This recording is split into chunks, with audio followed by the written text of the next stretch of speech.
5 penyebab pendarahan otak. Presenter Indra Bekti disebut mengalami pendarahan otak setelah ditemukan pingsan di kamar mandi.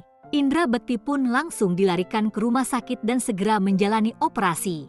Pendarahan otak adalah salah satu kondisi medis yang cukup berbahaya. Apa saja penyebab pendarahan otak? Pendarahan otak dalam ilmu medis dikenal dengan sebutan pendarahan intrakranial. Kondisi ini termasuk darurat medis yang membutuhkan perawatan sesegera mungkin. Stroke hemoragik bisa terjadi saat pembuluh darah di otak bocor atau pecah. Bukan hanya stroke, pendarahan di otak juga bisa menyebabkan kompresi dan kerusakan pada jaringan otak. Perlu diketahui, kompresi akibat pendarahan yang berlebihan bisa menjadi sangat parah.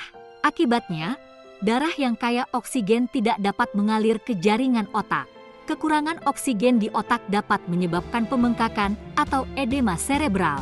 5 penyebab pendarahan otak. 1. Trauma atau cedera kepala. Jika Anda mengalami kecelakaan yang membuat kepala terbentur, maka Anda harus waspada. Kondisi ini bisa memicu pendarahan di otak yang tak terdeteksi dengan tepat.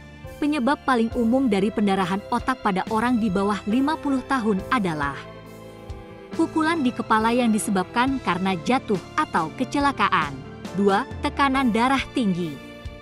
Hipertensi kronis, tekanan darah tinggi, dapat melemahkan dinding pembuluh darah dan menyebabkan kebocoran. Namun, kondisi ini lebih umum dialami orang tua.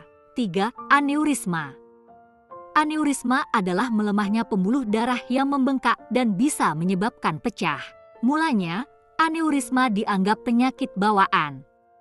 Tapi, seiring waktu, aneurisma bisa terjadi akibat penumpukan plak di arteri. Biasanya, kondisi ini dapat menyebabkan serangan jantung dan stroke. 4. Kelainan pembuluh darah.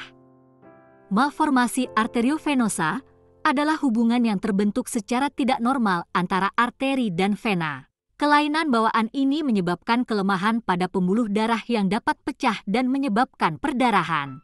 5. Minum obat pengencer darah. Mengutip berbagai sumber, beberapa obat-obatan pengencer darah bisa menyebabkan pendarahan otak. Obat itu meliputi coumadin, heparin, dan warfarin. Demikian beberapa penyebab pendarahan otak yang perlu diketahui. Hindari agar pembuluh darah di otak tetap terjaga.